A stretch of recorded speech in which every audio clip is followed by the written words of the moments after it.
Are you aware that suppressing anger is good and also can be very dangerous to your health?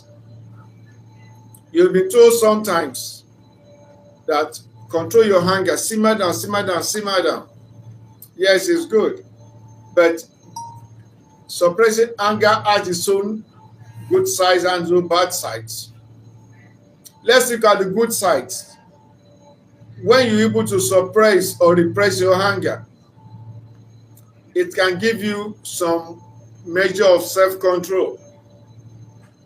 It prevents instant conflict, because somebody has done something to annoy you. Instead of to flare up, you did not flare up. You calm down. You took it in. You rationalize it. So it helps to prevent instant conflict, which is good at times. Also, it helps to maintain self-control. Because if somebody is able to make you angry, that person can make you to lose control of the situation and of your own capacity to manage situation and yourself and your emotions. So if you are able to succeed to suppress that anger or to repress it, just you may be boiling inside, but just remain calm on the surface, using whatever method you have already practiced, like counting 1, 2, 3, 1 to 10 inside, or taking deep breath. Even taking deep breath can be visible to whoever is trying to know, yes, I'm getting across. I'm hitting it.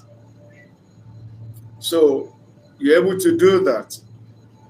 The third aspect is that when you're able to suppress the anger, it gives you time for reflection. So you try to just consider, why is this person, why did the person do this? You try to consider what could have brought about this. You try to rationalize the situation. You try to find out. And that one will be able to help you to be able to present a better response to the situation. So those are some of the good sides of suppressing anger. But what about the dangers? Suppression of anger can lead to mental health issues. I repeat, suppressing anger can lead to mental health issues like depression, like anxiety, even numbness. Because sometimes the anger can be so much, instead of you just make yourself numb your senses. Because if you are to act, you are like to be aggressive and do something stupid, something you may regret. And if you are to talk, you say something that maybe unprintable, maybe something you cannot reverse, something that may be very damaging. So you become numb. You just start to look. I say, I used to be, and now you're not stupid, you're not surprised. Yeah, you're just trying to take better bets. That is what it does to you. Another thing it can do is that it can lead to relationship breakdown. Because, okay, I've been doing things to annoy you, to make you angry, but maybe because I'm older than you, or I'm your superior, or in whatever category the relationship is, if you are to express the anger, the thing may be turned against you. So you choose to suppress the anger. And what do you do instead? You try to put me at arm's length. You try to put those people causing the anger. So it brings to, and when you are sending a message, okay, go and deliver this message to that person, because that person is annoying. You just find a way to avoid it. And if you must do it, you just do it minimally as possible, with no passion, with no compassion, with no nothing. Just do it plastically and automatically.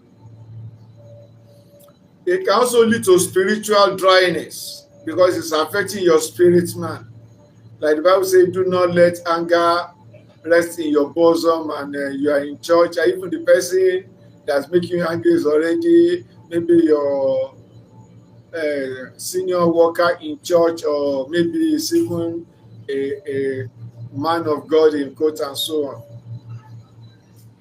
If you have expressed the anger one way or the other, the thing might be off your mind, off your spirit, off your being. But because you suppress it, stay. So whenever you see that person or even hear that person, see the anger just come up again. So suppressing anger, but if you're able to put it on the table, express it, let it flow. But the challenge is, how do you let it flow so that it will not be counterproductive? So physiologically, it can also lead to high blood pressure because the palpitation of your heart. Remember, when you are angry, your adrenaline, your hormonal flow changes. Because when you are angry, it's either three things are likely to come up. It's either flight, fight, or freeze. So when you suppress, that's when you do the third, which is freeze. When you fight is when you express it either verbally or physically. Okay? And when you take flight is when you try to avoid, just walk away. So I'm talking, you leave away, if you respond, something else will happen, just walk away. See. So it can lead to weak immune system. Suppressing anger for too long, it's like a pot with a boiling content.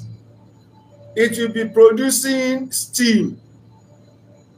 And if you don't, unless you use a pressure can before you can open it, it has an outlet to release the steam, the pressure, calculatedly.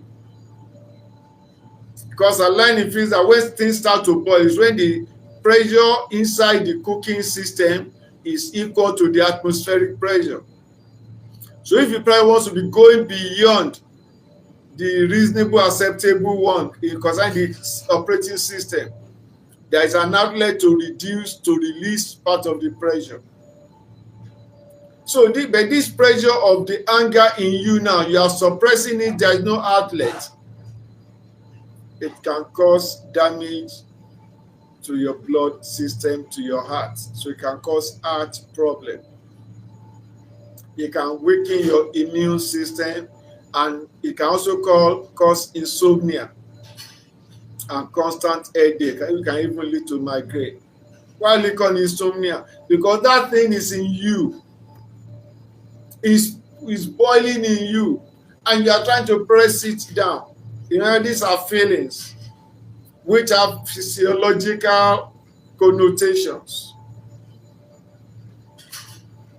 So sleeping, your brain will be going over the matter, and that because sleepless and just be rolling. So what kind of thing is this?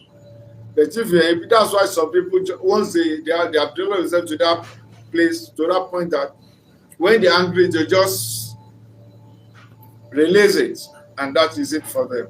They rationalize it after and just take whatever comes with it. So which one is your take? But this is a video just to let you know that suppressing anger has both the good sides and the bad sides. You are the worst. So what can you now do to manage this anger?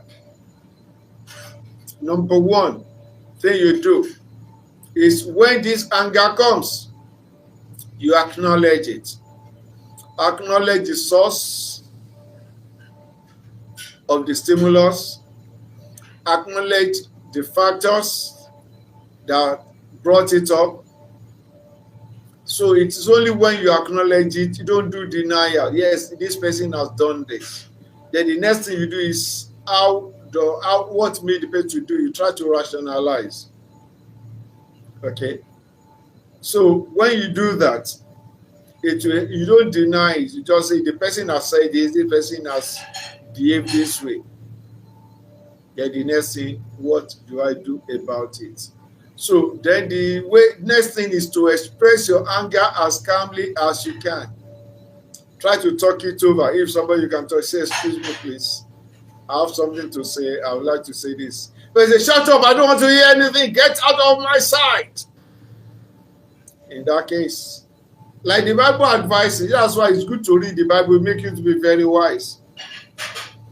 It says, if your brother or sister, this person, if anybody offends you, the law says don't take the law into your hand. It said, talk it over with the person.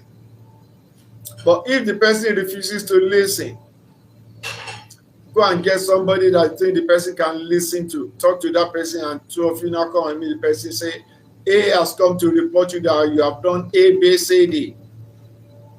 Now, let's put the card, let's resolve it. If that person still is adamant,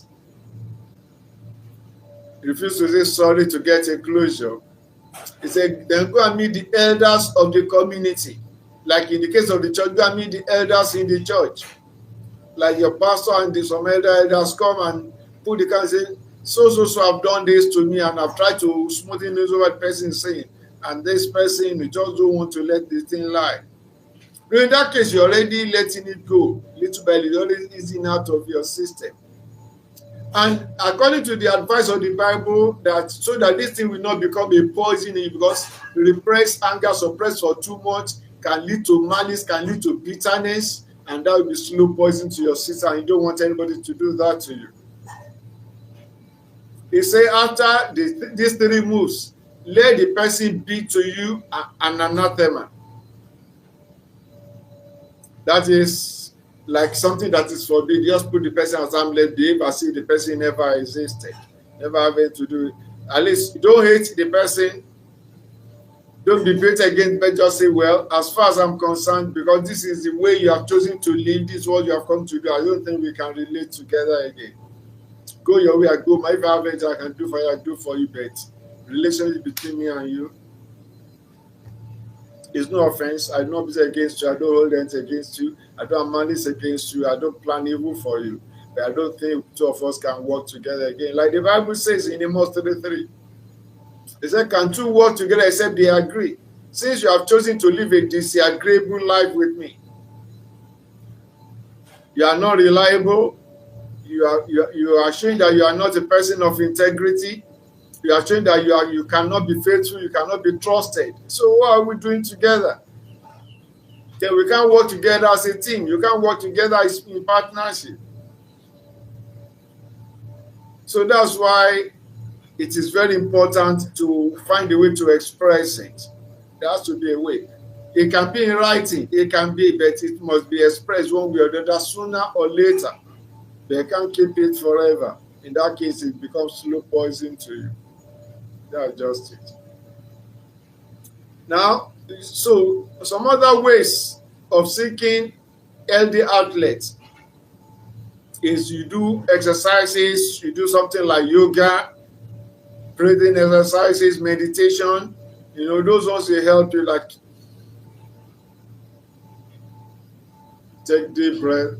In that case, your spirit man will be able to help you to be able to smoothen it over, like chewing it over, then you dismiss it.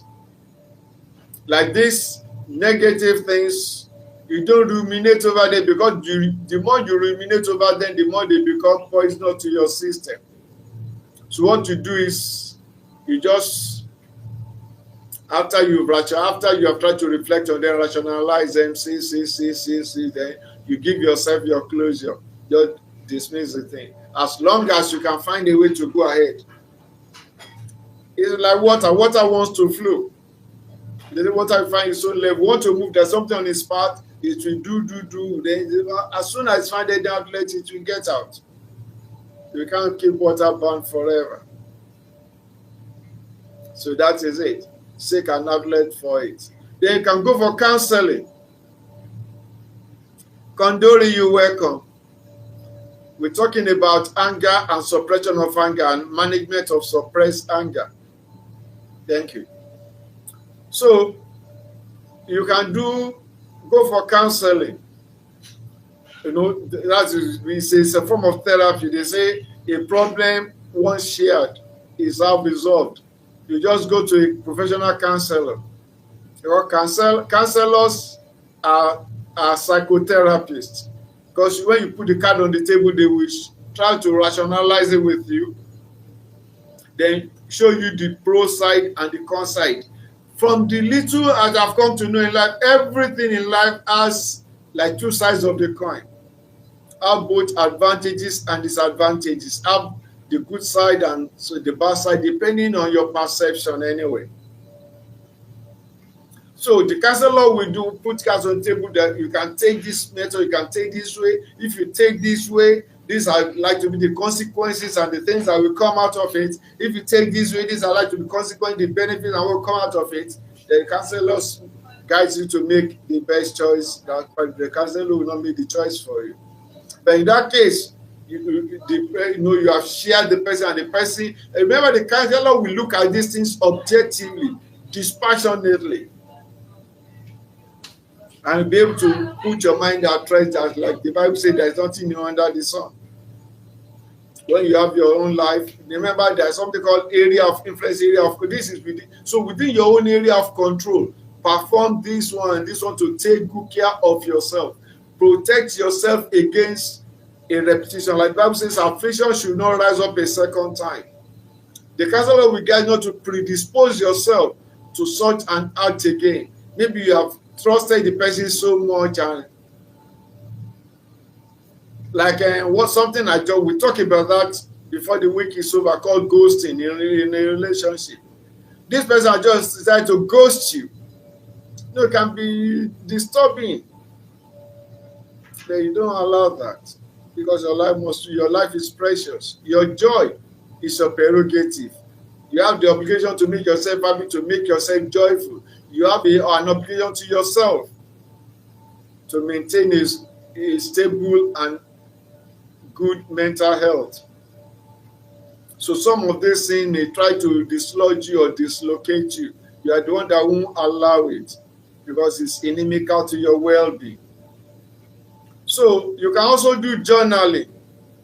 Though journaling sometimes is not as good as cancer. Journaling, just write down these things. You pour out your mind onto paper, or if it's on your tab or phone or laptop, just point the thing out in those things. Say A, B, C, this thing, and this thing has seen happen. So instead of thinking about it, turn it over in your mind, letting it to make your blood boil over, your temperature fluctuating, your heart palpitating to this sleepless night. Just pour it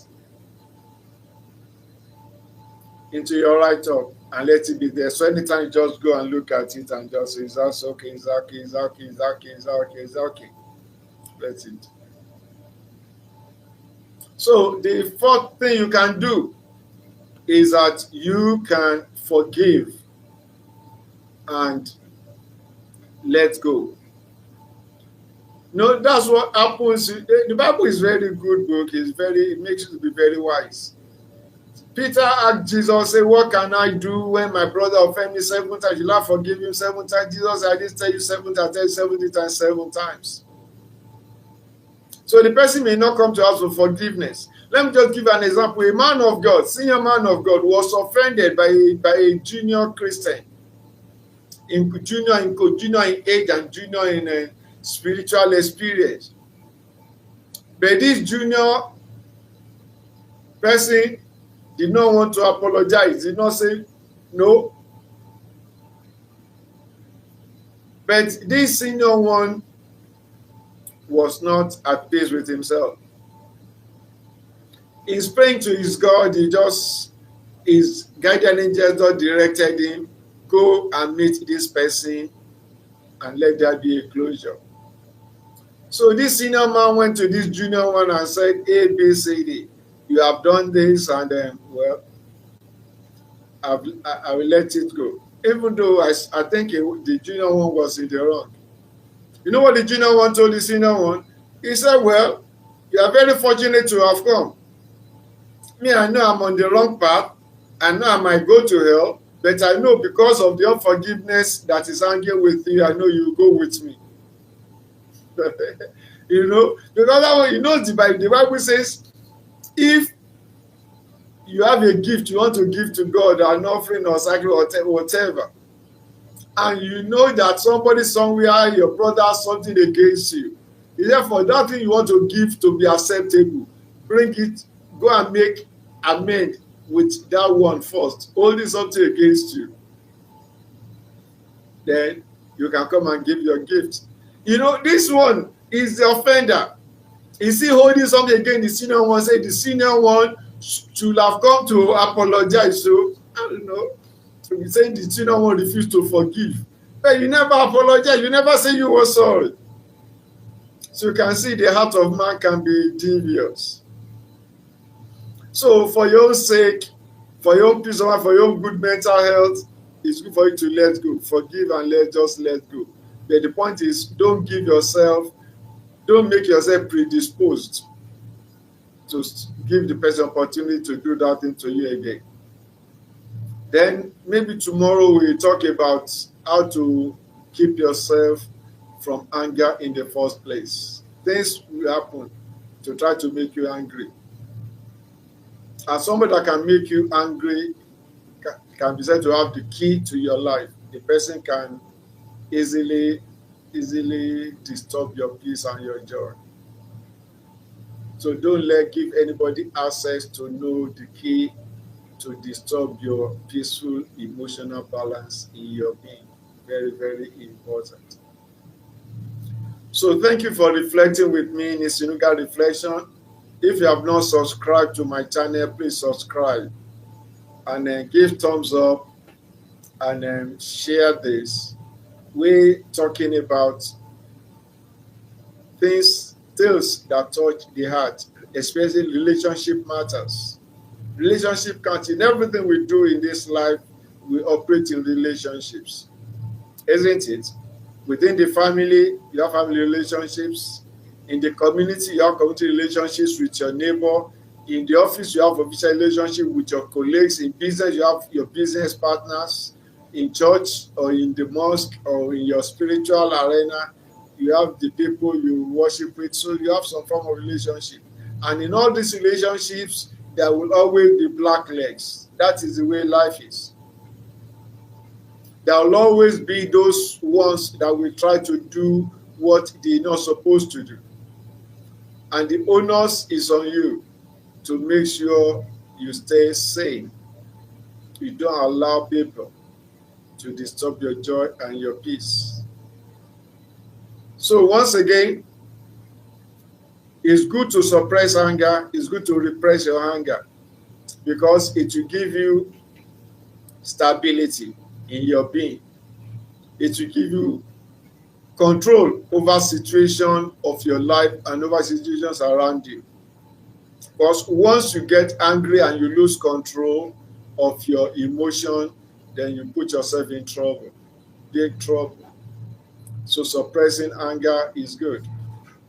But if you suppress it for too much and for too long, it can become dangerous to you physiologically, to you psychologically, to you emotionally. It can lead to dangerous mental health issues. It can lead to high blood pressure. It can weaken your immune system. It can be as bad as that. And like I said earlier, you need to find the release for it. Let it go. Talk it over with somebody that you trust and a professional counselor. Then try to talk it over with the person involved and deal with the causative factor. Try to get a closure about the causative factor. Thank you once again for reflecting with me in Isinuga Reflection. Once again, if you've not subscribed, subscribe so that when next thing we release, we get back to you so that you'll be able to live a happier life, a more joyful, a more productive life with sound mental health. Thank you once again and God bless.